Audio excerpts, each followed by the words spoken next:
What's up, y'all? This is your Real Housewives of New Jersey, episode 7 of season 9 recap. They're at the brunch. Brunch. They're going to have a brunch. Okay, they're going to have a brunch at Margaret's house. Jackie and Melissa are talking. I don't know what's going on with this thing, child. I don't have to work for now. Whatever. It's whatever. It's raining so hard. Wait a minute. Wait a minute. Child, this is crazy. And then I really can't get it right because it's flipped. So it should be like this. And I'm trying to do it the other way. And y'all gonna have to just deal. Look, it's opposite. It's like I'm in opposite day. See, child, this is not. I'm gonna have to retie this again. But anyways, okay, let's get to it. I look like I have a pompadour. Okay. Jackie and Melissa hypocritical. Teresa's hypocritical. Jackie and Melissa. Okay.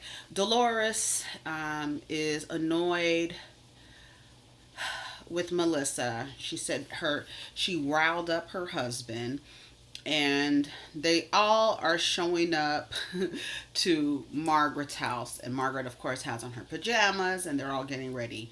They're all having like showing up. Dolores annoyed with Melissa. Teresa, she says her really fake highs. She was very, very cold to Jackie. Like, she didn't, like, Jackie went towards her to say hi, because Jackie and Melissa were there first. And then when Teresa showed up, they were like, should we go say hi? And she was like, yeah, let's go say hi. And when Jackie said hi to Teresa, Teresa was very cold with her. They were talking about Danielle's party and how there were strippers there, and then Jennifer made in her interview some judgmental comment about in her culture they don't allow strippers. I don't know if that's entirely true. I don't think that that's entirely true. It was very judgmental of her to be like, in my culture, we don't have strippers. Whatever. Your husband would probably like them. Dolores says that she's not going to make any jokes. She's not going to say anything. But then she immediately starts saying shit too about Danielle. And little snide little comments. They start putting on these little masks. Little masks that you can buy at Target. And they cost like $2 or $1 or whatever, and you just put the mask on, and they're infused with whatever minerals or whatever the fuck you want to put on your face. And Danielle is talking about how she's allergic to this and she's allergic to that, and they're talking about how Danielle is so high maintenance. I wrote fake high maintenance here. I don't believe that Danielle is that high maintenance. I don't believe that she is like that. I think it's a show. I think it's a character. I think it's a performance that she's doing. She wants to be seen like that. She believed that is something, that's her ideal self. That's not really who she is. That's how I feel like. She was saying she's all allergic to this and allergic to that. And then Dolores says she's not allergic to penis. Just Dolores making all these little side comments. Danielle doesn't say anything. Danielle looks crazy. Melissa says she's not going to put on the face mask either because she's perfect. And so she was making a joke. She was making a joke. No, that was later. She made a joke saying she was Little Miss Perfect. This was after Dolores said, acting, you always act like you're Miss Perfect and you do this and that. And Dolores was like, Melissa was like, what? Like, she didn't even say anything because it's like she didn't really understand, like, where was she coming from with that? Jackie says that's not fair, like that. So Jackie immediately sticks up for Melissa, and then Teresa turns to Jackie and starts cussing Jackie the fuck out about saying you need to stay out of this. This has nothing to do with it. It has nothing to do with you. Dolores isn't family. You've just known Dolores a long time, and Teresa's like, you've known this girl for 5 minutes, and then Teresa kind of threatened Jackie. You've only been here 5 minutes. Do you want to make it to 10? Okay. Jackie is like, you're not scaring me. You really sound unintelligent right now. I have nothing to say to you. Really sound ridiculous. You don't sound smart. This and that. I know that's a tactic that Jackie probably uses because Teresa, we all have agreed that she comes off like she's not that smart. And for Jackie to say after Teresa's so riled up and upset, like, you don't sound smart right now. I'm sure that was a way to like kind of press her buttons, because you don't sound smart. And based on what we've heard you say about relationships and marriages and women being able to control men and all this other bullshit, you don't sound smart at all. And then she told Teresa, you don't make the rules around here. You don't, just because you don't want somebody to say something doesn't mean they have to stop saying nothing. I was here for Jackie letting Teresa fucking have it. I was here for it, because who the fuck are you to tell anybody they got to be quiet? And who are you to tell me not to stick up for Melissa? But Melissa in this moment should stick up for you, because I'm saying something to you in defense of her, what you're saying to her. That's why I said Melissa fucking Teresa is crazy. She says Danielle then chimes in and defends Teresa. Well, she's saying, well, Melissa should have defended Teresa. And she says, I don't care. I still stand by my statement. I still stand by my statement. And then it's like, why can't Melissa have an ally? Why does Dolores and Teresa get to gang up on Melissa and Melissa just has to stand alone? That is what makes her husband upset, because he probably knows how Teresa and Dolores operate when they're together, and you're gonna be like, okay, well, she can say whatever to you, could say whatever to her, but she can't stick up for herself and can't have anybody sticking up for her. It doesn't make any sense. You're just basically saying that Melissa can be talked about. I can talk about you, but nobody can defend you when I'm talking about you because you're my family. That shit is bananas. It's absolutely crazy. Jackie says, well, you're not going to scare me off from being friends with Melissa. And then Jackie says something about and then she says, well, you're attacking her husband. Jackie says, I didn't attack her husband. I said what she said. If you were so in control of your marriage and you think that a woman can control her husband, why was your husband in jail? That's not talking about your husband. That is stating an absolute fact, because you're ashamed of how you wound up in the situation, and you're so ashamed that you can't even say that the man is in jail. He's away. You have to say that. You're the one that's ashamed. So maybe you guys shouldn't have done what you did. Doesn't mean that because I make an observation of a fact that I'm talking about you. And don't try to flip it to make it seem like I'm talking about your husband. Then she starts bringing up how cocky Jennifer is. You come off real cocky. She was like, I feel like she just like, I can't help it. You guys sound absolutely ridiculous. The logic is completely off. You're telling this girl that no one can defend her because you're her family and you're attacking her. So I'm supposed to sit here and let you, because you're her family, attack her? We don't do stuff like that. She said something about, Danielle said something about them being lesbians. So that is what you have deduced, a woman defending another woman against her family, rightfully. You've deduced it to they might be lesbians. Girl, you sound fucking stupid. So they're going on Danielle's trip to Bimini. Is that where they're going? Bimini in the Bahamas, like a little island. And they're going to do this photo shoot. And which I think is an absolutely stupid idea. Margaret thinks it's absolutely stupid. Y'all too old to be running around. And I don't care how much fucking plastic surgery you've had. You too old to be running around for your bridal shower in a bunch of bikinis or one pieces or whatever the fuck, talking about bride squad on it. Like, this whole thing is really Danielle just wanting to throw a party for herself. And it's crazy because you can absolutely do all of those things without putting yourself through a marriage. That's what she wants. So Melissa is there. She tells Joe to talk to his sister. And she explains that both you and your sister have really bad tempers. You guys can go from namaste to I'ma kill you. And that's what it is. Basically, Joe and Teresa they have the same exact temper. The fact that Teresa acts like she doesn't have a temper, like her brother has a temper, and that somebody can control that. Who's going to control your temper when it's time for you to go off, like you just went off on Jackie at that table? Like, really went off on her, really lost your shit to that girl. They wind up at in Bimini. They're in the airplane and they're landing. They're on the tarmac, and Danielle is hollering for somebody to help her with her bags. And Margaret was like, I don't know who the hell she thinks she is. I know this is your wedding day, but bitch, that's where I fucking draw the line. I'm not taking your bags for you. Melissa and Joe, they find their room. He already starts taking off her shoes. She's like, why are you taking off my shoes? You already know what he's trying to do. They really act like newlyweds when it comes to that. He's seems to have a high sex drive. They both seem to have a high sex drive, but he's very much touchy feely on her. And as soon as we can do it, let's do it. Oh, they were trying to get the dresses on the thing, and she's like, if you on the boat, trying to travel to wherever, take a boat ride to wherever they're going on this in this little resort, and this is the first time I've ever seen Danielle's fiance. I just want to know where she finds this, because I wrote Marty, and then I wrote and then I wrote just any rich dude, I'm gonna marry him. Like, I feel like that's Danielle.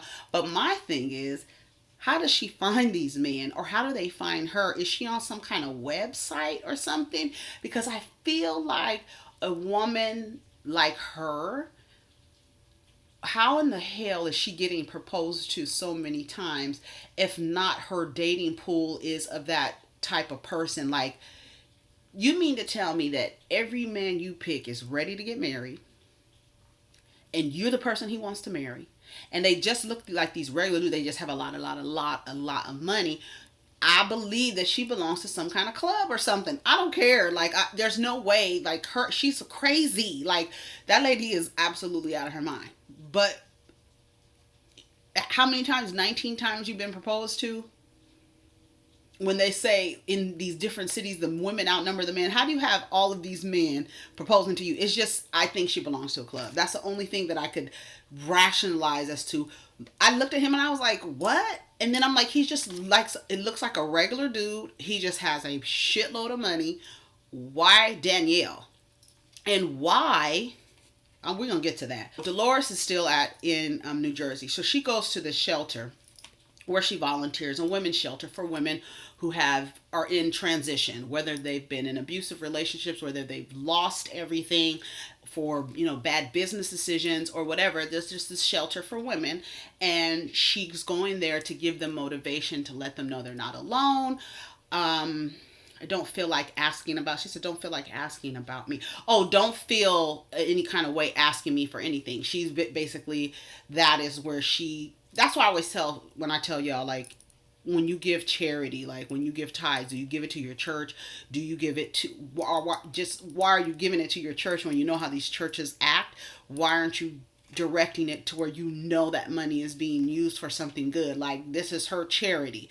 You know what I mean? So she goes to this house and where these women are, and she gives them clothes, she gives them things that they need. That's her charity. And she says it makes her feel good to do it for them, knowing that she's able to do it.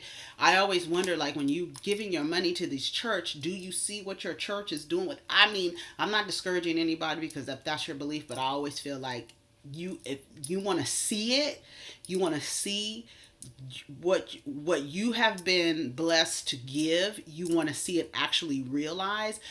That is how you should give.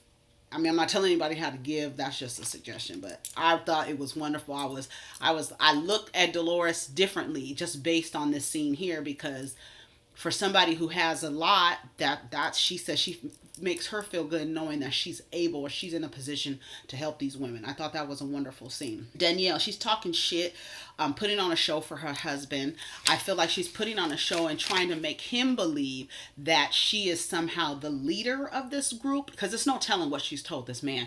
But she seems like, the way that she's talking down to everybody, I don't like that. I don't think that just because you're a bride that it gives you the leeway or the free to just there's no boundaries in the way that you talk to your bridesmaids and maid of honor or whatever the fuck. I don't think that that's an excuse to be a shitty ass person to them. But I believe that Danielle is putting on a show for him. Like, she feels like, I'm going to show him, like, these are my bitches type of thing, because she's like saying just, well, you guys don't pay attention to me, and it's my party, and you don't do this, and just all of these strange things. And even Margaret is just like, bitch, what is wrong with you? Like, why are you doing all this shit? So at Jennifer's house, they're making a big Turkish dinner, having grape leaves and all this other stuff, and they're doing it to celebrate her brother's engagement. Now, the girl lives in Turkey still, and she and Jennifer set them up. They're basically talking about their marriages, most of their marriages or most of their unions are arranged. Most of them are arranged. You know, it's her brother with this girl. Apparently she wasn't ready, but now all of a sudden she's ready. And then she says she wants to start having babies right away. I don't understand the culture, so I can't even speak to that type of perspective. Like, you want to get married to this man that you don't really know. I mean, and then have babies right away. Like, that's so funny because I fucking did that. But it wasn't somebody I was met up with. It was a stranger. So I probably would have felt better if it was actually somebody that I was set up with. I probably would have probably been better. I'm like, I don't understand the culture. Bitch, you did that. But she said she wants to start having babies right away. Honey, usually motherfuckers have money. See, maybe I need to go live in Turkey if I want to hurry up, jump up and run up and get married to somebody. At least the motherfucker will have something, some equity. So marriage within the culture, they're matched up is what she was basically saying. Everybody is introduced some kind of way. I was introduced to Nabil. My sister was introduced to her husband, stuff like that. So they want to have a quick wedding, and it's basically that they're really like, seem like they're arranged marriages, but not so much like the family is, you know, arranging with the, you know, between the husband and wife. Anyway, so they're back in Bimini at the hotel. I just wrote sugar daddy sites. Like, that's what I feel like Danielle is a part of for some reason. I feel like she's on these sugar daddy sites. I just don't understand how she can, and these men, and how. That's the only thing I could deduce it to, because her attitude is so fucked up. I can't imagine any person, man or woman, making a decision that is going to be the person that they spend however many years with, any amount of years.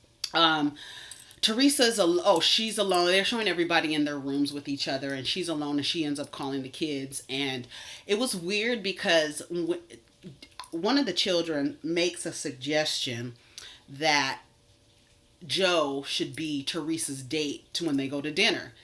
Your uncle is with his wife.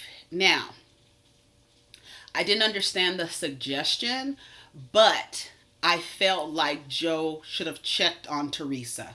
Like, she's the only person here without a person, right? She's singled up. She does not coupled with anybody, and everybody goes off to their room. I felt like Joe should have been to check on her. Like, I felt like that. Not that she should be his date when they go out to dinner, but I do feel like it would have been appropriate for him to go check on her. Oh, Joe says to Melissa, does Danielle really act like her behavior? Does she really act like that? And they're like, yeah, she really fucking act like that. I'm with Joe. I'm like, this bitch, there's no way that any person would want to say that this is somebody they want to partner with. Like, she's just awful.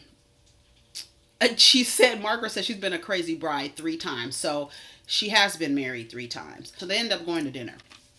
They're all sitting around. Joe really didn't speak. I put they're just alike. Joe and Teresa are just alike. They're just alike. Their attitude, their tempers, like how they get quick to temper and being cold to one another. They're just the same. They're just alike. I wrote down Margaret's earrings. Margaret's earrings in every goddamn scene. I'm here for all of her earrings. 70 people they've invited to their wedding. He says he has 3 kids. They start asking him questions. He has 3 kids. 2 of the 3 kids are coming. Then Danielle says, they don't like me. I command respect. Ben and the women at the table were like, wait a minute.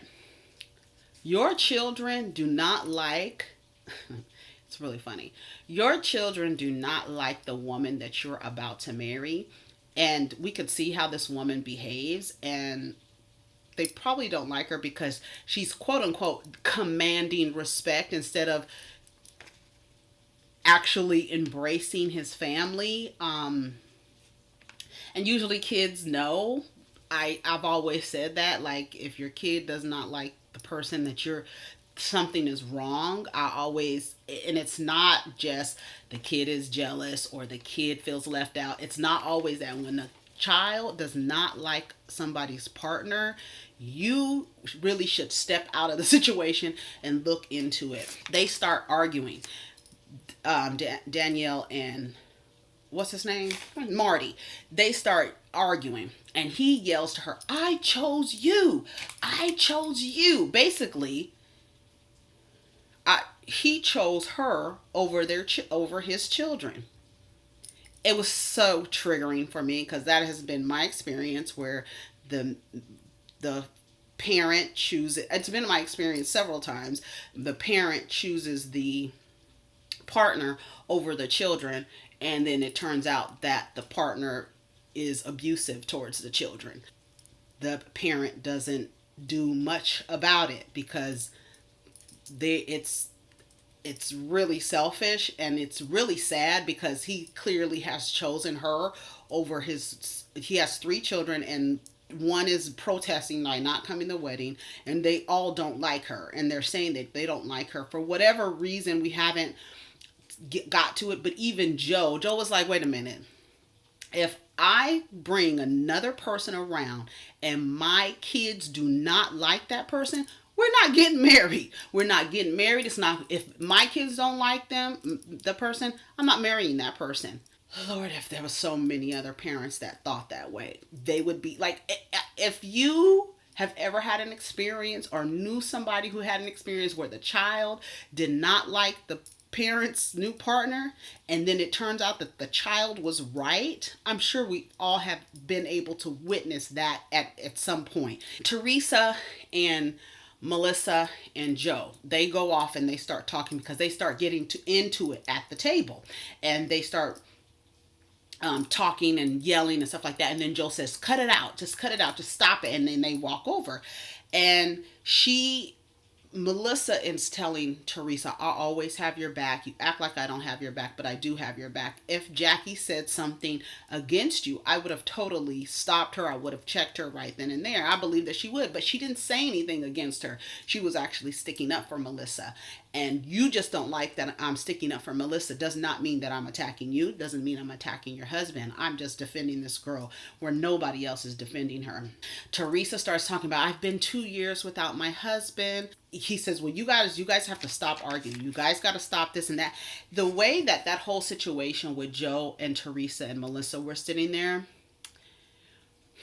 it really just validated for me that Teresa wants a husband like her brother, because she was so, as soon as he like took charge of both her and Melissa, it seemed like she fell in line. It was really weird how she was just like, and she's older than him, right? So I'm just like, as soon as he like, be quiet, and he like took over, she was just like, submitted to everything that he did. That's why I feel like you really want your brother to be your husband. It was just strange. And he said, you know, I'm working. He's explaining to her, I'm working. You keep saying I'm not working. I don't want to argue about this, but I'm working. And she tells him, I know that you're working a lot, but when I was away for 11 months in jail, that's the time that I lost spending with our mother, who just died all of a sudden. And I feel bad for that. And I don't want you to miss out. We have our parent here. He's older. I don't want you to have the same regret that I had. And he said, if you had just said it like that, we wouldn't even be here right now. And she said she thanked him for being strong for her when the mother died. Because I imagine when the father dies, Joe is really going to lose his shit. Just like Teresa lost her shit when her mother died, and Joe stepped up and was the strength, arranged everything, did everything. I believe that when the father dies, Teresa is going to have to take on that strength that her brother did for her when their mother died. I love how cynical Margaret is. I don't even know what sign Margaret is. Did I say what sign she was? I think she's an Aries. But I love how cynical she is about everything. I love that shit. Overall, it was a pretty good episode. That was episode 7. What did you guys think? I'm done talking. I'm tired. I feel like I haven't taken a breath. All right, you guys take care of each other. Tell me what you think of the episode. Now I got to talk about Marriage to Medicine, child. Bye.